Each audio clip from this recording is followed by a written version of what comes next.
Estoy con el doctor Luis Busto Fernández, con quien vamos a hablar sobre el síndrome de intestino irritable. Doctor, ¿cómo le va? ¿Nos podría contar acerca de este síndrome? Bueno, el intestino irritable pertenece a lo que uno llamaría las enfermedades funcionales del aparato digestivo. Para que la gente por ahí lo entienda mejor, uno puede dividir las enfermedades en orgánicas y funcionales.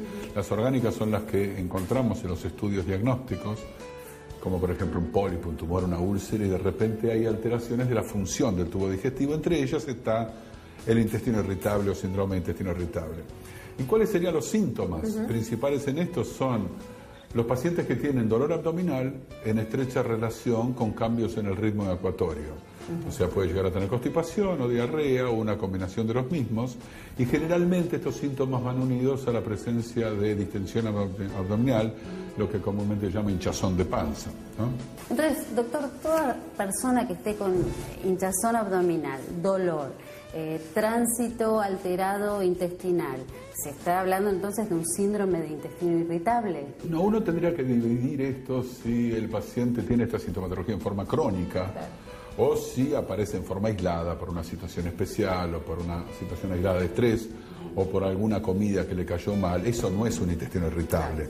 O sea, el intestino irritable tiene que ser la persona en la cual esto se manifiesta en forma crónica en su vida, o sea, que le aparece en forma continua con distintos tipos de estímulos. Claro.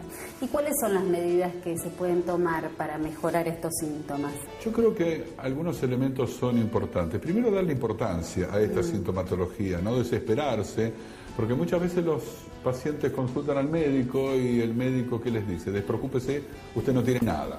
Entonces el pobre paciente se vuelve a su casa con los mismos síntomas que antes, encima está loco. Entonces uno tiene que tratar de comprender de que esto es una entidad específica que requiere un tratamiento determinado.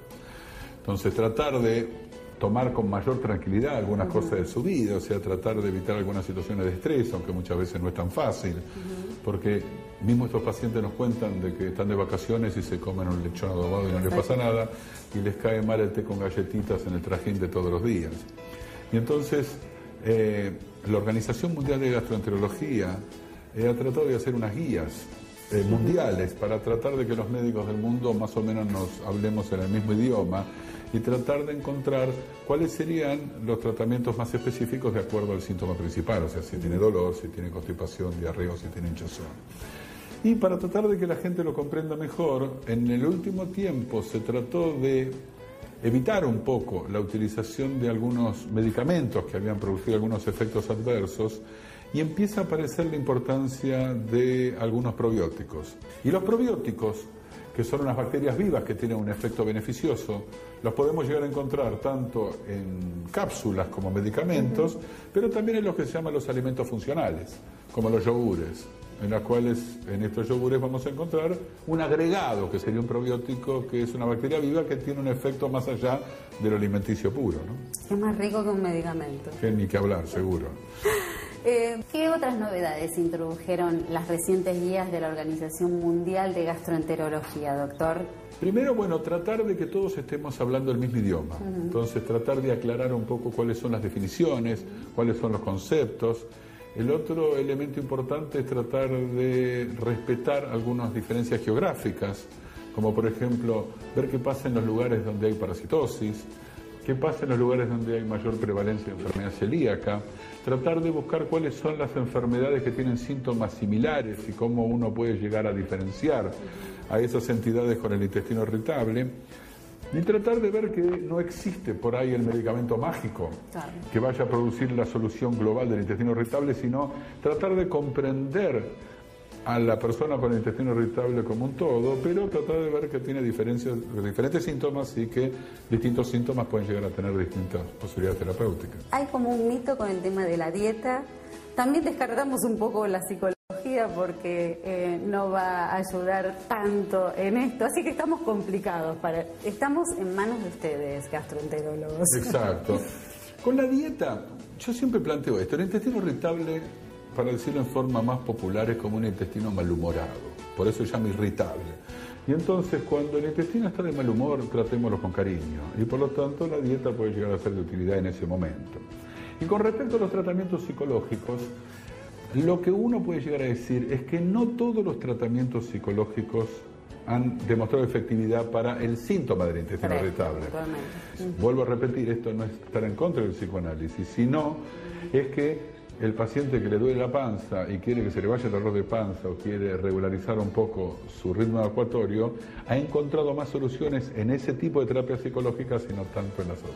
Doctor, ¿cuáles son los beneficios reales que tienen los probióticos para mejorar la salud digestiva? Las guías han demostrado que, por ejemplo, algunos yogures que hoy en día se encuentran en el mercado, que tienen un probiótico que se llama Bifidobacterium animalis, que se llaman otras formas más populares, sí, elementos comerciales, ¿no es cierto? Han demostrado efectividad en lo que uno llama constipación o tránsito lento y también en la distensión abdominal. Esos dos síntomas encontramos yogures que pueden llegar a ser beneficiosos para eso.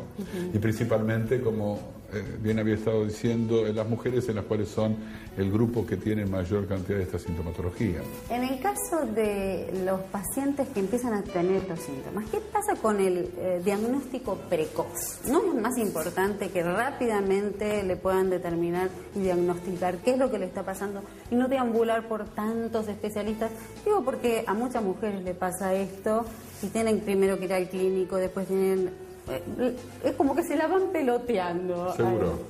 Lo que pasa en este tipo de circunstancias es cuando uno está tratando enfermedades banales, a veces los médicos los tratan con liviandad a estos pacientes. Entonces no se le da la importancia que tiene una compleja fisiopatología que tienen este tipo de síntomas. Y van saltando de médico en médico porque lo único que hace el médico es le pide estudios, descarta enfermedad orgánica, le dice usted no tiene nada y lo manda para la casa de nuevo. Entonces es no tanto el diagnóstico temprano desde el punto de vista del paciente, sino que por ahí los médicos tendrían que conocer un poquitito más acerca de este tipo de enfermedades que, a pesar de no matar, producen una molestia enorme en los pacientes. Importante. Exacto. Doctor, ¿quiénes son los que padecen más de este síndrome? ¿Los hombres o las mujeres? La relación se calcula que es casi 4-1. 4 mujeres por un hombre. Así que fíjense que es altamente prevalente en las mujeres. Exactamente. Doctor, muchísimas gracias por recibirnos, por aclararnos más sobre este tema. No, gracias a ustedes, por favor. Y nosotros seguimos con mucho más caridad y calidez.